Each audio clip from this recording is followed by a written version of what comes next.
ہماری یہ جدوجہد جاری رہے گی. اس میں عمران خان صاحب کی رہائی بھی ہے, اس میں آزاد عدلیہ کی بحالی بھی ہیں, اس میں آزاد میڈیا کی بحالی بھی ہیں, اس میں آئین اور قانون کی بالادستی بھی ہیں, اس میں رول آف لا بھی ہے. یہ تمام چیزیں اس میں شامل ہے. اور یہ جو ہیں ایک دن کا نہیں ہے, یہ 2 دن کا نہیں ہے, یہ جہد مسلسل ہے, یہ جاری رہے گا. یہ جہد مسلسل جو ہیں عمران خان صاحب نے 9 اپریل 2022 سے شروع کیا تھا اور آج تک جو ہیں یہ چلتا رہا ہے اور انشاءاللہ یہ مزید چلتا رہے گا. اس کے ساتھ ساتھ جو آپ کہہ رہے ہیں کہ مومنٹم میں بریک آیا ہے, مومنٹم میں بریک ہماری بالکل نہیں آیا. پبلک پلس وہاں پر موجود ہیں, عوام کا اعتماد وہاں پر موجود ہیں. رمضان کا مبارک مہینہ تھا, رمضان میں اکثر جو ہیں پولیٹیکل ایکٹیویٹیز تھوڑی سی دھیمی پڑ جاتی ہے. جو اسٹریٹ موومنٹ ہم نے شروع کیا تھا, جہاں تک لے کے گئے ہیں وہی سے دوبارہ شروع کریں گے. جو عمران خان رہائی امن فورس ہیں اس میں کل بھی باقاعدہ میٹنگ ہوئی ہے, اس پر تقریباً 4 گھنٹے مسلسل ہماری خیبر پختونخوا کی جتنی بھی لیڈرشپ ہیں ان کی بات چیت ہوئی ہے. اس کا تمام ڈرافٹ تقریباً مکمل ہو چکا ہے اور بہت جلد انشاءاللہ وہ آپ کے سامنے بھی آئے گا. وہ پریس کانفرنس کے ذریعے ہم اس کا باقاعدہ اعلان بھی کریں گے. ہماری جدوجہد جاری ہے, ہم اپنی تیاری مکمل کر رہے ہیں اور اس دفعہ انشاءاللہ تعالی ہم پوری تیاری کے ساتھ plan A B C D ان کے ساتھ آئیں گے انشاءاللہ تعالی. ایک منٹ آپ کریں. اچھا, ہم نے اپنے پریس کانفرنس کی سٹارٹ کی یہ بات کی کہ پاکستان کی داخلہ اور خارجہ پالیسی کے حوالے سے بات کی تھی اور آخر میں آپ بات کر رہے ہیں کہ عید کے بعد فوری طور پر Pakistan Tehreek Insaf A B C اور پلان جو جتنے بھی پلان مرتب کریں گے ان کے ساتھ باہر آئیں گے. تو اگر اس وقت پاکستان خارجہ سطح پر اور داخلی سطح پر بھی سیکیورٹی کے خدشات ہیں, تو کیا پاکستان تحریک انصاف کا یہ موو کہ وہ باہر نکلے ایک نیا تھریٹ نہیں ہوگا؟ دیکھیں, سب سے پہلے یہ احساس جو ملک پر مسلط ٹولہ ہے اور جنہوں نے اس کو مسلط کیا ہے, وہ بابر اعوان صاحب نے تو ان کو جو ہیں مینیجر کہا, میں ہیکرز کہتا ہوں, کیونکہ تمام سسٹم کو انہوں نے ہیک کیا ہوا ہے. عدلیہ کو انہوں نے ہیک کیا ہوا ہے, پارلیمان کو انہوں نے ہیک کیا ہوا ہے, کوئی آئین اور قانون وہ مان رہے نہیں ہیں. تو ان کو احساس کرنا چاہیے کہ پاکستان کو ہم کس طرف لے کر جا رہے ہیں. اچھا, جو لوگ کہتے تھے کہ مطلب ہمیں 20% اور 30% جو ہیں سپورٹ چاہیے, سپورٹ اور کتنی ان کو چاہیے؟ ان کے لیے گولیاں چلی, لوگوں کو شہید کیا گیا. مرید کے میں آپ نے دیکھا, 26 نومبر کو آپ نے دیکھا, ان کے لیے گالیاں بھی دی گئی, مطلب منتخب نمائندوں کو گالیاں تک دی گئی. اس کے باوجود اگر یہ لوگ اتنی سپورٹ کے باوجود 100% سے زیادہ سپورٹ کے باوجود ڈیلیور نہیں کر پا رہے ہیں, تو ان کو سوچنا چاہیے, ہیکرز کو سوچنا چاہیے, تھوڑا سا جو ہے اپنا رخ دوسری طرف کرنا چاہیے پاکستان تحریک انصاف سے, اور دیکھنا چاہیے کہ وہ جن لوگوں کے لیے یہ چیزیں ہیک کر رہے ہیں ان کی پوزیشن کیا ہے, اکانومی کو کس طرف لے کر جا رہے ہیں, انڈسٹریل گروتھ کو کس طرف لے کر جا رہے ہیں, ایگریکلچر گروتھ کو کس طرف لے کر جا رہے ہیں. ہماری جو خارجہ پالیسی ہے آج ہم کہاں سٹینڈ کر رہے ہیں. ہمارے جو خارجہ کی منسٹر کون, وہ ہماری خارجہ پالیسی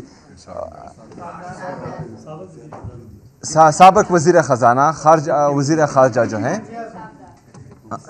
مطلب نہیں وہ مجھے پتہ ہے کہ ہے, لیکن سابق وہ ڈپٹی وزیر اعظم ہیں, وہ فارن منسٹر ہیں, وہ پتہ نہیں کیا ہے, ہاں وہ کیا کر رہے ہیں, وہ اس کو اپنے اس ماحول میں جو جنگ کا ماحول خطے میں چل رہا ہے کہاں پر دیکھا آپ نے؟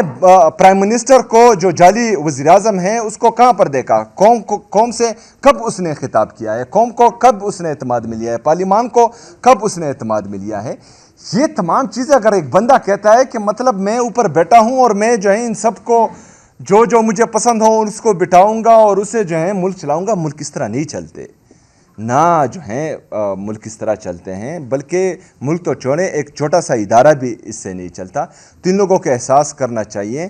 لیکن اگر فرض کریں پھر ان کا انٹرسٹ یہی ہے کہ عمران خان صاحب سے ملنے نہیں دینا، عمران خان صاحب کا علاج نہیں کروانا، پاکستان تحریک انصاف کے لوگوں کو نائل کرنا ہے، پاکستان تحریک انصاف کے سینیٹرز کو نائل کرنا ہے، ان کے خلاف کیسز بنانے، ان کی جو خواتین ہیں ان کو بے عزت کرنا ہے، چادر چار دیوالی کی پامالی کرنی، یہی پالیسی ان کی ہے. تو پھر اگر ایسا ہے تو ایسا صحیح.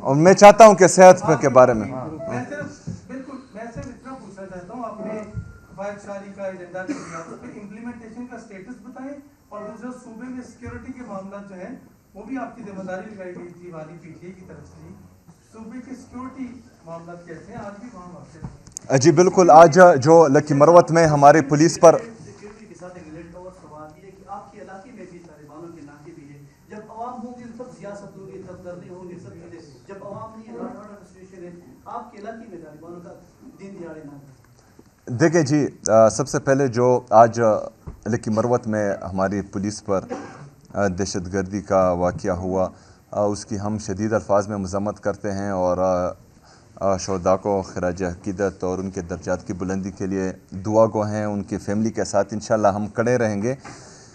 دیکھیں جی، یہی پالیسی تھی جس پر ہم تنقید کر رہے تھے، یہی پالیسی تھی جب ہم پورے پاکستان میں یہ آواز لگا رہے تھے کہ آواز اٹھانا جنازے اٹھانے سے بہتر ہے.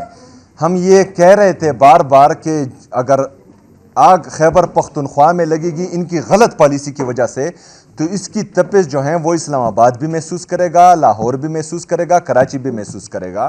اور آپ نے کچھ عرصہ پہلے دیکھا کہ اس کی تپش اسلام آباد نے محسوس کی.